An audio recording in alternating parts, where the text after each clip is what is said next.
They've just given themselves the power to silence anyone they disagree with, and they're not going to stop.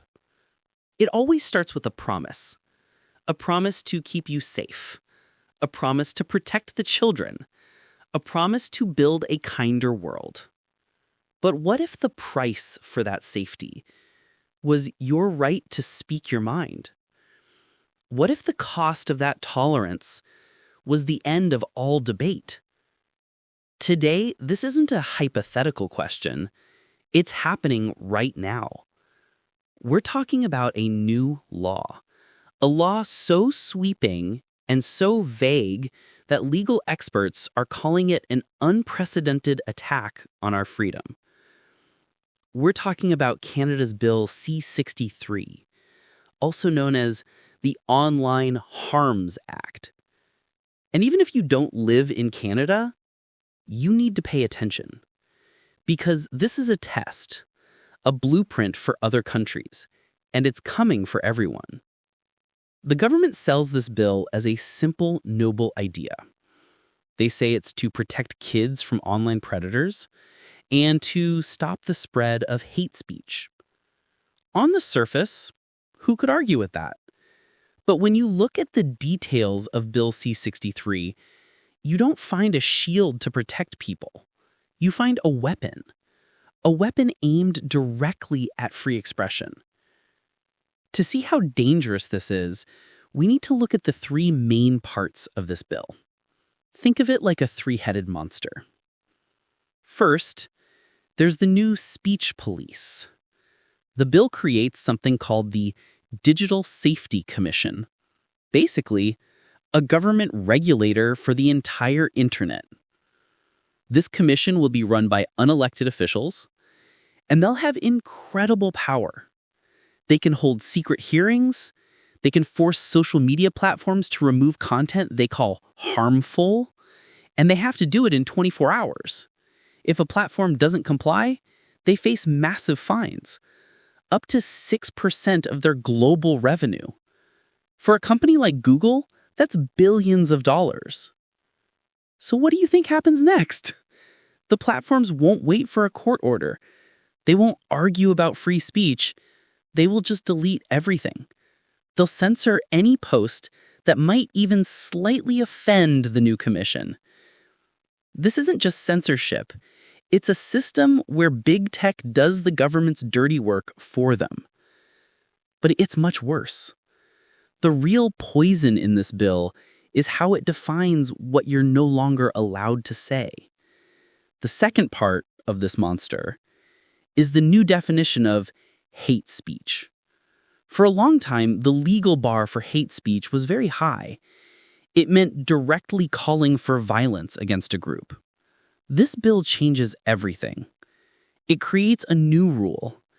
It will be illegal to post anything that is likely to foment detestation or vilification. Now, what do those words even mean? Who decides what detestation is? Is criticizing a political idea vilification? Is a comedian telling an edgy joke now illegal? The answer is whoever is in power decides.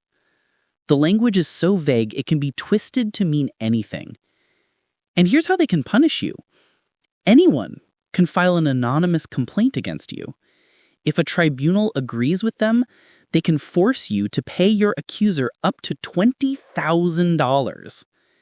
And they can issue a government order for you to shut up. Imagine being financially ruined just because a stranger decided your opinion was offensive. And that brings us to the third part, the most terrifying part.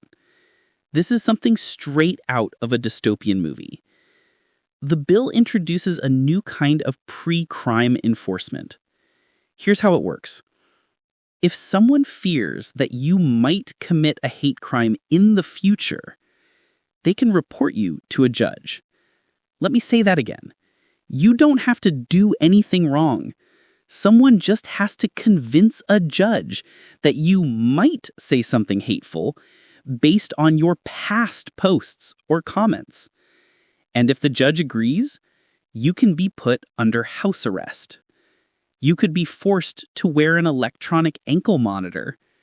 You could be banned from the internet for up to a year. All for a crime you haven't even committed. This is the definition of a thought crime. You are being punished not for your actions, but for what the government thinks you might think. So let's put it all together. A new government agency that can censor the internet. A new vague definition of hate that can target anyone. And a new power to punish people for future crimes. This is not a shield, it is a cage. It won't be used against violent extremists. It will be used against anyone who disagrees with the government. It will be used to silence journalists, artists, critics, and ordinary people. The goal is to make everyone so scared of causing offense that no one dares to speak their mind at all. Now, you might be watching this from somewhere else, like the US or the UK.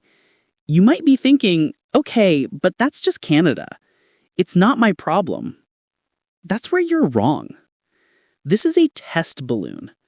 Governments all over the world are using the same words: online harms, disinformation, safety. They are all watching Canada. If this law succeeds, it will become the blueprint for governments everywhere. This isn't just a Canadian issue. It's a global fight for the future of free speech. The promise of safety from words is always tempting, but freedom isn't supposed to be safe. It's supposed to be free. It includes the freedom to be wrong and the freedom to be offensive. Because the only alternative is a world where the government tells us what we are allowed to believe. And that world is not freedom. It is tyranny. This is how free speech ends. Not with a bang, but with a bill that promises to keep you safe. It ends when we become too afraid to speak. We cannot let that happen. If you believe these ideas need to be challenged, then you're in the right place. We will continue to track these threats to our freedom, so please subscribe to this channel. Share this video with someone who needs to see it. The first step in fighting back is knowing what we're up against. Because once they take our voice, we have nothing left.